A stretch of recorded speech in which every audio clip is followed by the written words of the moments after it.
So vegetable ತಿಂದು bore ಆಗಿದ್ರೆ ಈ ಥರ ಒಂದು ಸತಿ ಎಗ್ ಬುರ್ಜಿನ ಮಾಡ್ಕೊಂಡು ತಿನ್ನಿರಿ.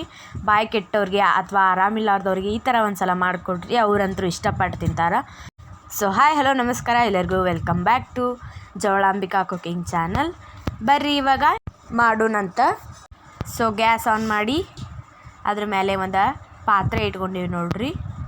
ಸೊ ಪಾತ್ರೆ ಕಾದಿಂದ ಅದಕ್ಕೆ ಎಣ್ಣೆ ಹಾಕೊಂಡು ನೋಡ್ರಿ. ಇವಾಗ ಇದಕ್ಕೆ ಶುಂಠಿನ ಹಾಕೊಳಕತ್ತೀವಿ. ಶುಂಠಿನ ಫ್ರೈ ಮಾಡಿಕೊಂಡು ನೆಕ್ಸ್ಟ್ ಇದಕ್ಕೆ ಉಳ್ಳಾಗಡ್ಡೆ ಹಾಕೊಳತ್ತೀವಿ ನೋಡ್ರಿ.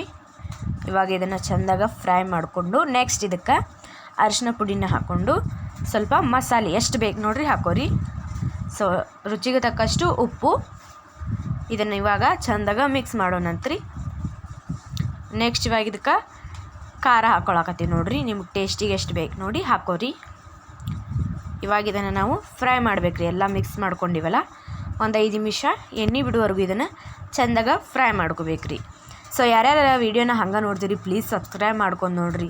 ಲೈಕ್ ಶೇರ್ ಕಮೆಂಟ್ ಮಾಡೋ ಮಾತ್ರ ಮರ್ಯಾಕೆ ಹೋಗಬೇಡ್ರಿ. ನೆಕ್ಸ್ಟ್ ವೀಡಿಯೋದಾಗ ಯಾವ್ಯಾವ ಐಟಮ್ಸ್ ಬೇಕಂತ ಕಮೆಂಟ್ ಮಾಡಿರಿ, ನಾವು ಆದಷ್ಟು ಟ್ರೈ ಮಾಡ್ತೀವಿ ಅಂತ.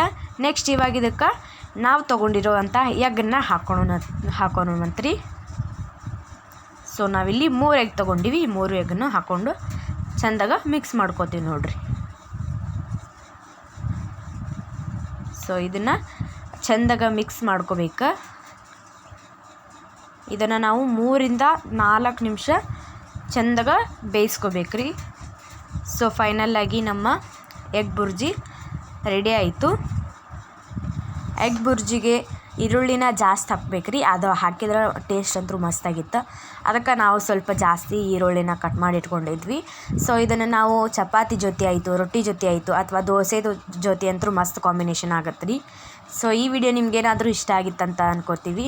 ಇಷ್ಟ ಆಗಿದ್ರೆ ಲೈಕ್ ಶೇರ್ ಕಮೆಂಟ್ ಮಾಡಿರಿ. ಹಂಗೆ ನಮ್ಮ ಚಾನಲ್ನ ಸಬ್ಸ್ಕ್ರೈಬ್ ಮಾಡ್ಕೊರಿ. ಪಕ್ಕದಲ್ಲಿರುವಂಥ ಬೆಲ್ ಐಕನ್ನ ಕ್ಲಿಕ್ ಮಾಡಿರಿ. ನಾವು ಹಾಕೋ ಪ್ರತಿಯೊಂದು ವಿಡಿಯೋ ನಿಮ್ಗೆ ಫಸ್ಟ್ ಬರ್ತಾವೆ. ಧನ್ಯವಾದಗಳು.